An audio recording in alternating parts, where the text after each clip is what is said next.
very much for the invitation to come over to Western Australia over the last few days, and I've really enjoyed my time here. And today, this part of my trip was aimed at early and mid career researchers, and I do see a number in the audience, but I also see some people who probably aren't early and mid career researchers, although you can never tell. But I think what I'm going to talk about is of general interest. But there is some slides which are aimed particularly at early and mid career researchers, so I'll be interested in people's thoughts on those.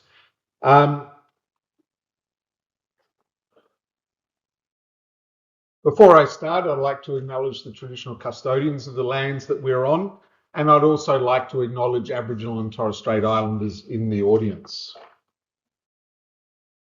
So these were the questions that I got. I'm not quite sure how they were collected from the early and mid-career researchers, but these were the questions that I got, and so these will be the things that I'll try and answer in this talk. And as Peter said, I'll try and keep the talk relatively short, sort of half an hour or so, and so that we can have lots of discussion about them as well. But certainly I want to talk about the national strategy. I want to talk about how Western Australia and EMCRs can position themselves within the national strategy and the national priorities. Talk about, the issues that I think we're all worried about, and that is the sort of instability of the workforce and the short contracts and the funding rates.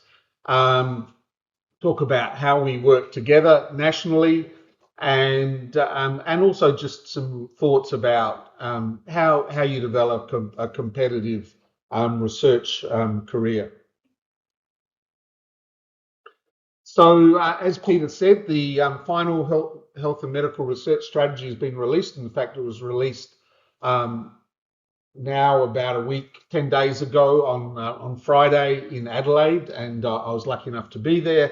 And the Minister released the strategy and I guess made a couple of really important points. One was that he saw this as a really important strategy, but he did make the point, which goes perhaps to some of our discussion later, that the government is releasing this strategy that was developed with the leadership of Rosemary Huxtable as the head of the strategy development through the offices of NHMRC and the HMRO, which oversees the MRFF, and with the work and help from across the states and across agencies and across organisations like AAMRI and AIMS, etc., and ARA. But the government has yet to endorse this strategy. So that's just an important point. So we assume the government will endorse the strategy, but it goes without saying that once they endorse it, then obviously we will be asking them for resources to run the strategy, and I guess they're not quite in that space yet.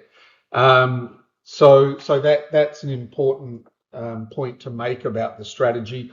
But I do want to acknowledge Rosemary Huxtable's leadership. I think she did a terrific job. She was a previous Secretary of the Department of Finance, Deputy Secretary of the Department of Health.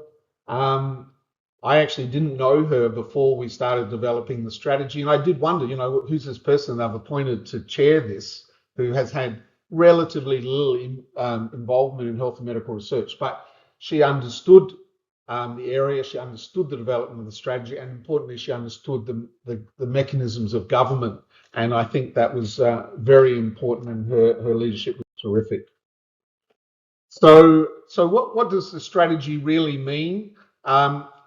I think the goal is that it's transformative, aspirational, and future focused. And certainly its aspiration is for Australia to be the healthiest country in the world. So it's a pretty high aspiration. But it also has a number of components, national coordination components. So really is trying to move us from a fragmented investment process to a much more unified outcomes-driven national research approach, and I'll talk a bit more about that in a minute. It certainly is emphasising the importance of translating research into policy, into clinical practice, into devices, into drugs, into diagnostics for tangible benefits.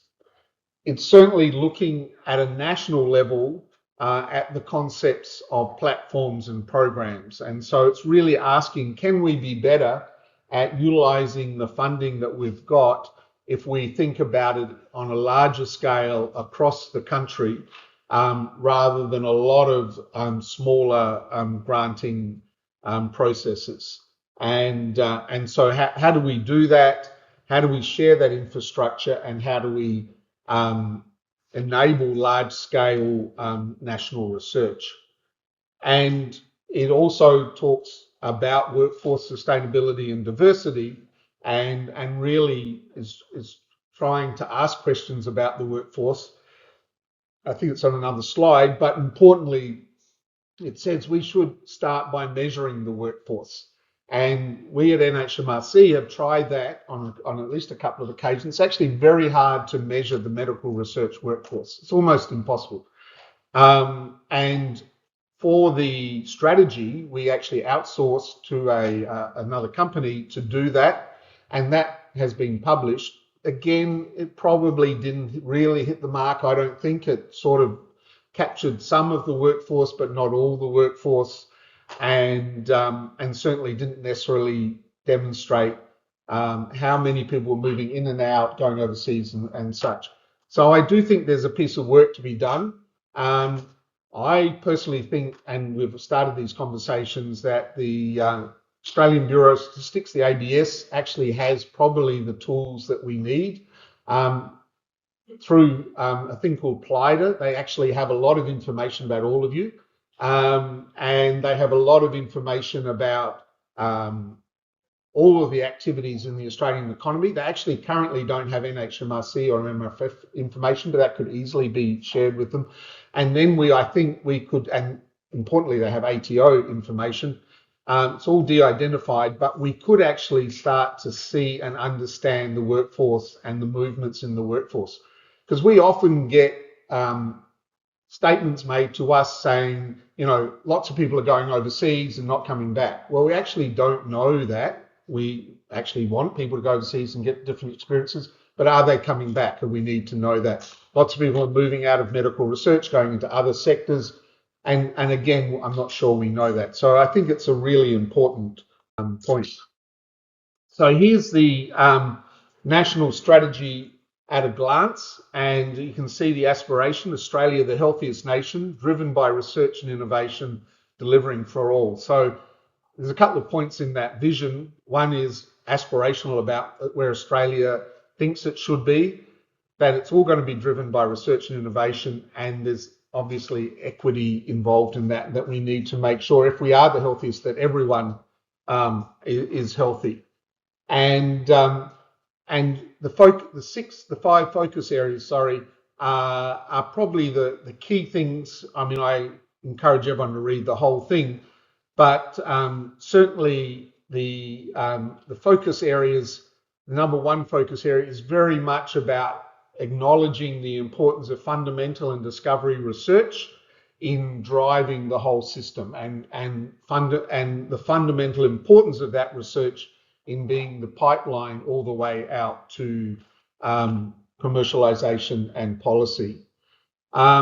It's very clear that we, as Australians, have a responsibility to close the gap between the health of Aboriginal and Torres Strait Islanders and the rest of the population. That gap is both still getting bigger, and we need to work on it. And it was a very easy decision that we would have a dedicated focus area on Aboriginal and Torres Strait Islander health. The third one is very much about delivering high quality care, and how research embedded in the health system will improve care and improve our research performance. And that's a really important process, and that then leads on to policy and practice. That's a critical part of the strategy.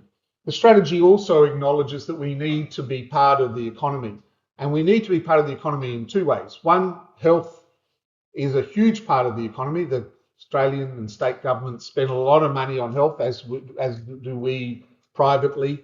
and we need to understand our role in improving the productivity of healthcare. And that, I think, is something we haven't focused on very much in the past. And then the second part is, how do we see health and medical research and the production of products, that is devices, diagnostics, drugs, and even seeing policy and other aspects, and IT as products.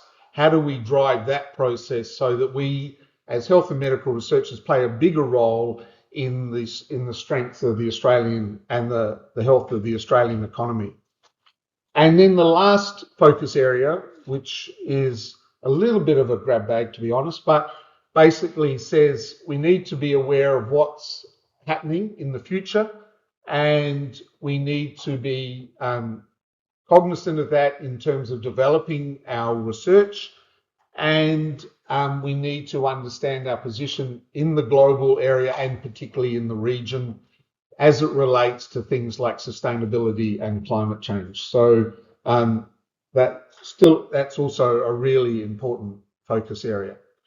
And again, importantly, this would be a plan in the strategy plan, that this would be overseen by a National Strategy Advisory Council. The exact nature of that is still being determined, but I think it's fair to say that we would expect NHMRC Council and AAMRAB, that oversees the MRFF, and the states to have a role in that process. So I'll just no. So I guess, as I mentioned, this was designed for the EMCRs, and ask the question: how can the EMCRs position themselves within those national priorities? And I guess there are a couple of points here. One is to focus on differentiation, so emphasize the unique strengths rather than duplication to create competitive research advantages. So again, I think you can see in the strategy, and particularly the concept of the focus nationally in terms of collaborative platforms and programs, that when they start to be constructed, obviously there will be people looking across the country in terms of what parts of those platforms and programs exist in the different states across the country. The reason I wanted to go back to the other slide, and I can't, but I did want to emphasize one other point about the strategy, and that is right at the front of the strategy. It talks about horizon scanning and priority setting.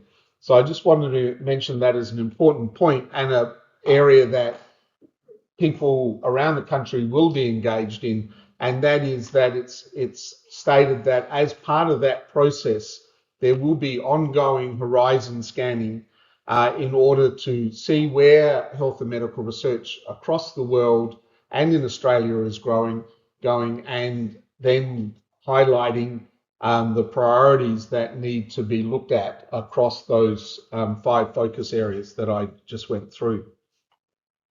Again, going back to this slide, so obviously, you know, if you're working in Western Australia, you need to be thinking about what are the local areas of expertise, what's the particular infrastructure, and I saw a lot of that this morning, actually, tremendous infrastructure on this campus, and what are the unique patient populations that exist here in Western Australia that can give, that can be leveraged for local advantage.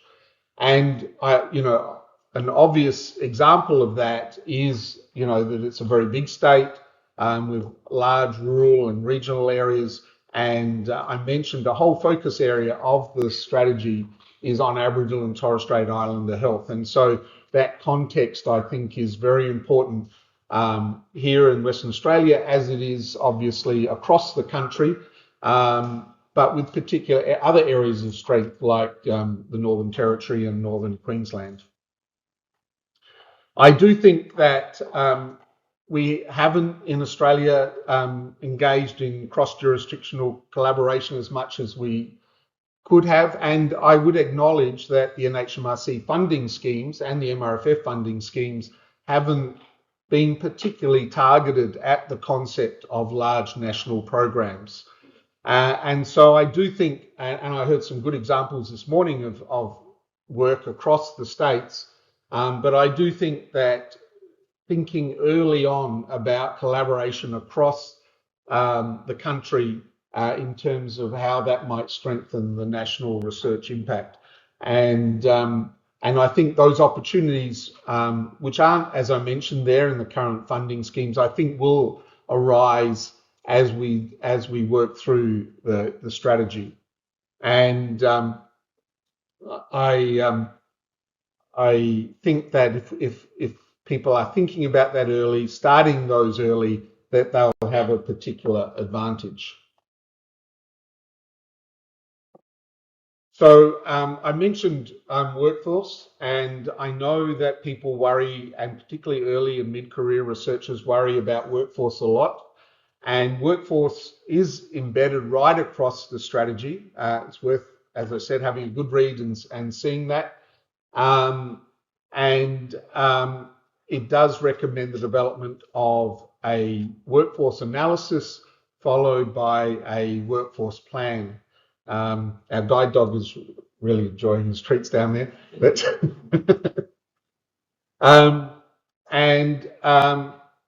so we have looked at within the strategy very carefully at what are the levers that can be pulled in terms of improving workforce, improving stability.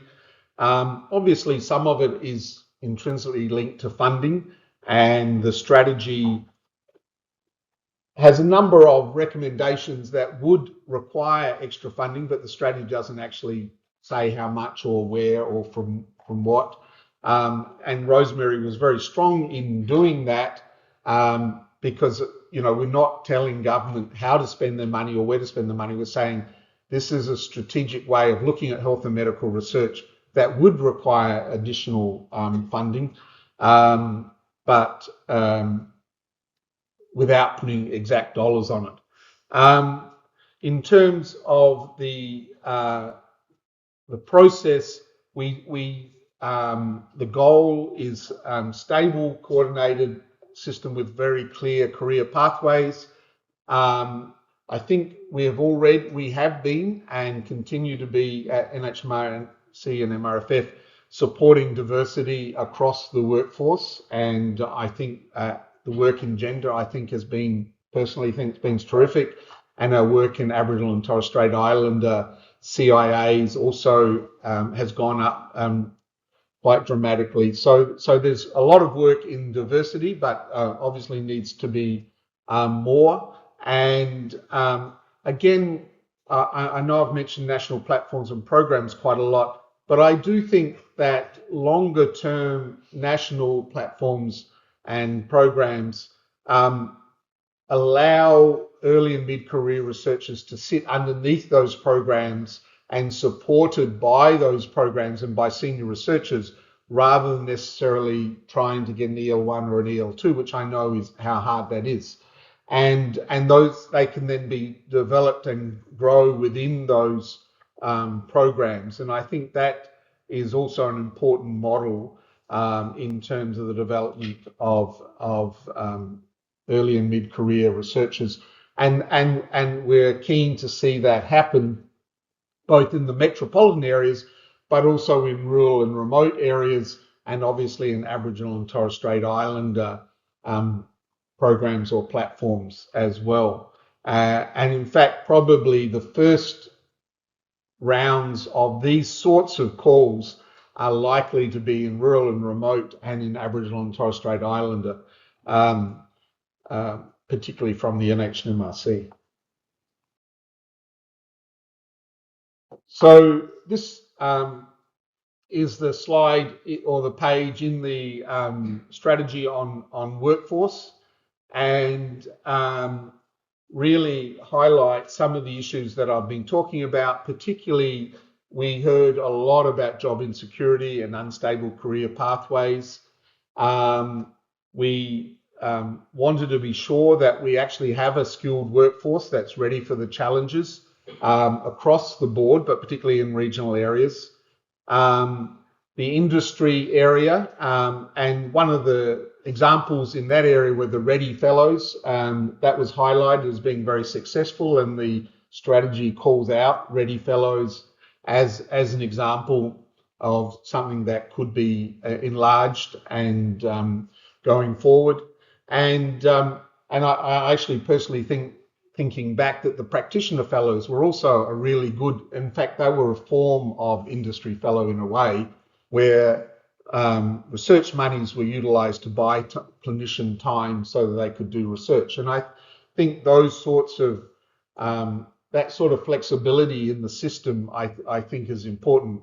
And we've certainly tried to do that in the investigator grant system, but I do think that there needs to be more flexibility for that interaction between the clinicians, the hospitals, and the research institutes or universities.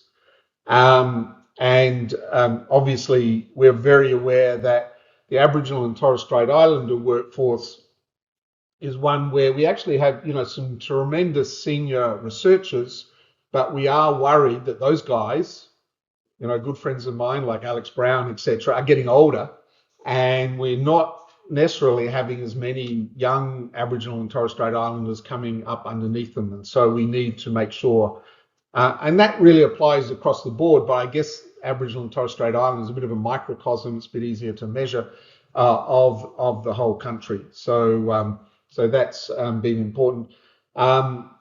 I should emphasise, because I've been told to, consumer and community engagement. Obviously NHMRC's released its consumer statement, which we're very proud of, which does emphasise consumer and community engagement in all aspects of research, and the strategy absolutely endorses that, and highlights, again, under workforce, the importance of consumers as collaborators in health and medical research.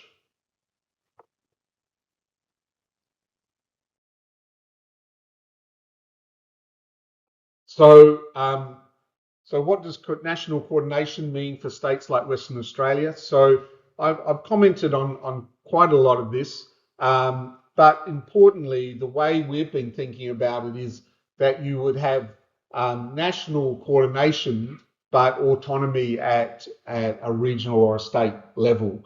And so as an example, we're thinking about that. I mentioned Aboriginal and Torres Strait Islander health centres of excellence across the country, but that would have national coordination across those centres of excellence, but they would be autonomous at the local level.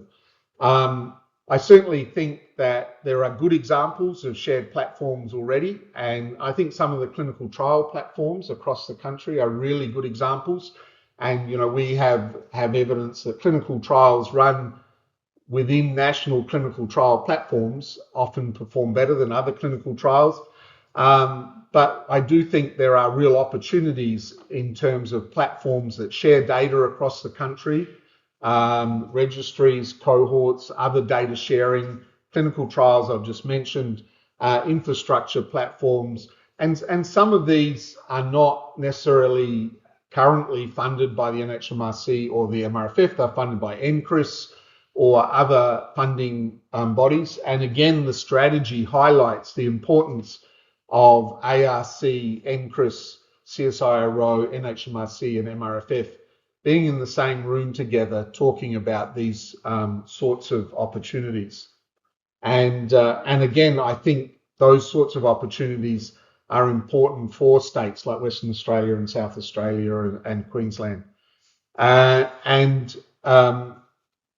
Again, because this talk was directed at the ECRs, I certainly think that this process of having these platforms across the country, and I make this point on a later slide, but I'll make it now, if those activities are already ready to go, then the sort of energy required to get something up and running for an early career researcher or a PhD student is so much less, so that they can immediately tap into the data or into the clinical trial capability or into a particular capacity, and they can get onto their research rather than spending the first 2 years of their research life trying to get that particular activity up and going.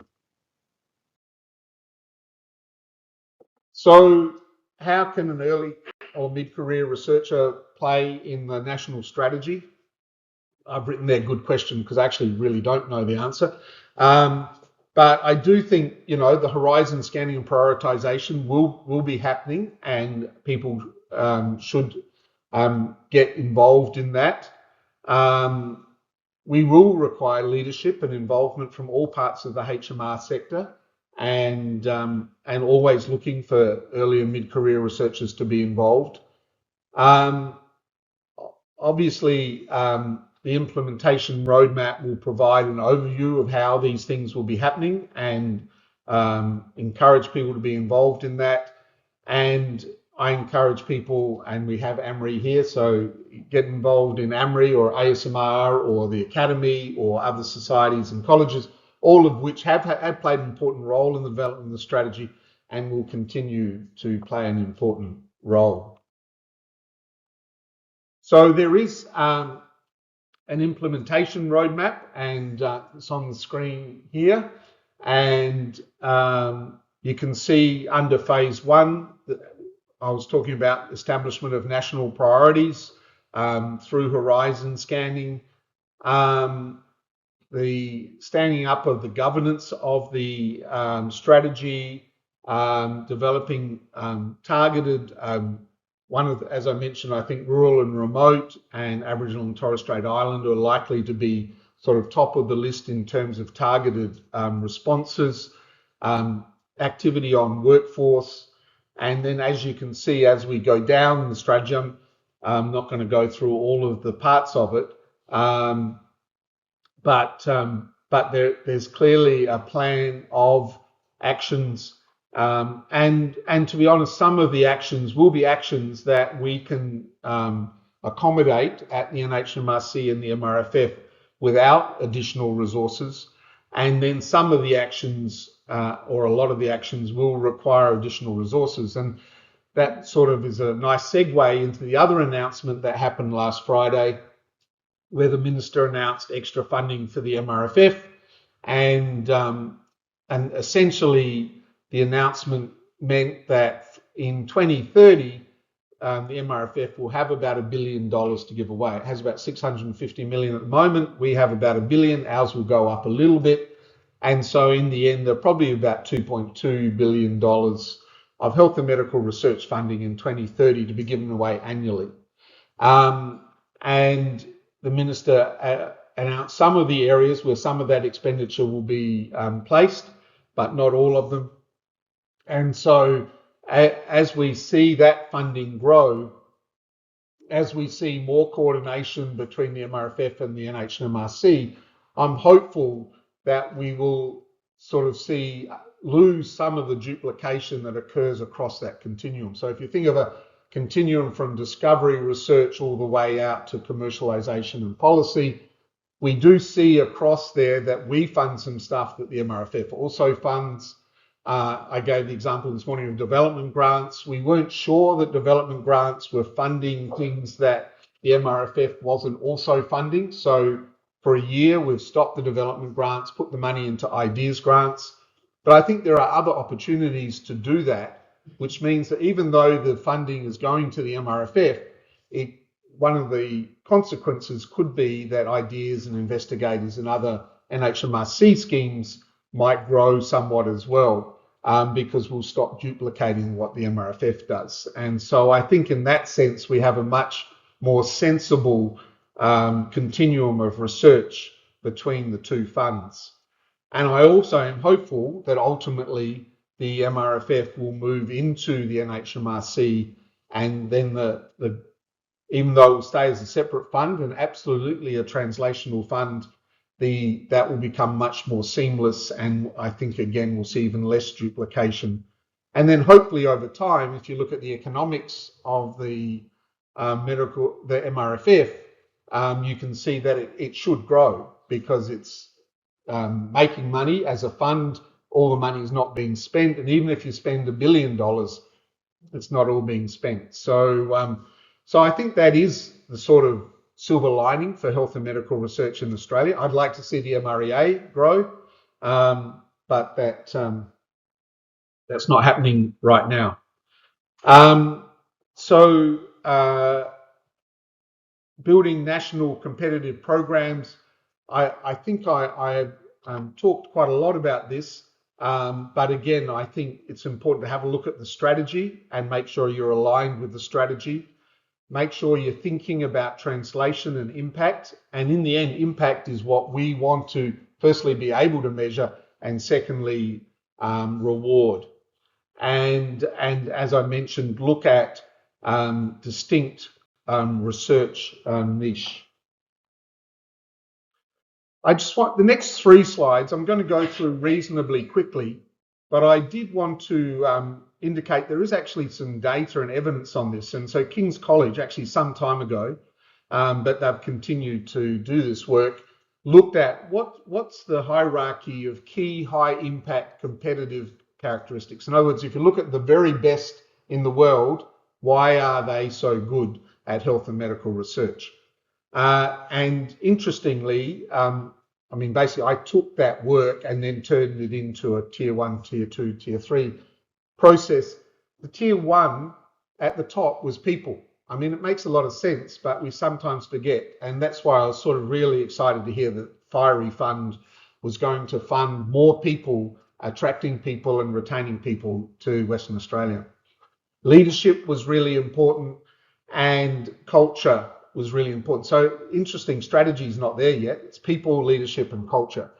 And this concept of accountable autonomy. In other words, letting researchers do what they need to do without too much accountability, but so allow them to be autonomous, but in the end, the accountability will be what they produce and how successful they are. And reward on the basis of impact and translation rather than on publication, which I hope NHMRC does now. So the tier 2 were things like collaboration and networks, and we've talked about those. And yeah, the one that I really like here is the infrastructure one, the sort of data, the biobanks, the imaging, the genomics, registries, cohorts, etc.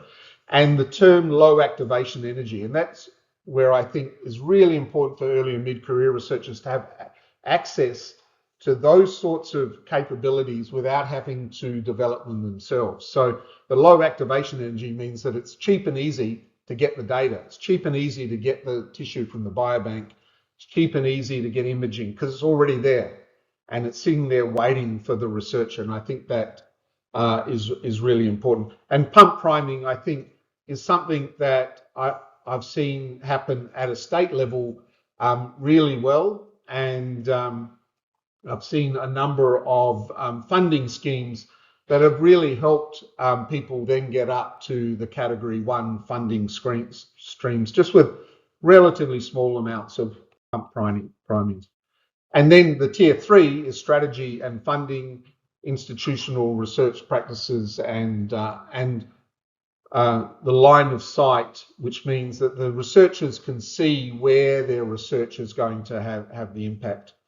So I think even though we didn't do it in the process of writing the strategy, I think a lot of these things that the King's Group saw in the very successful groups around the world are built into the strategy. So this slide again emphasizes some of the decisions that institutions, and I particularly mean research institutions and healthcare institutions here. And again, I've made this point a number of times over the last couple of days, that when you have the executive leadership of your healthcare institutions committed to research and understand that research makes their healthcare better, makes their healthcare actually cheaper, retains staff and attracts staff, then you see really good medical research, health and medical research happening.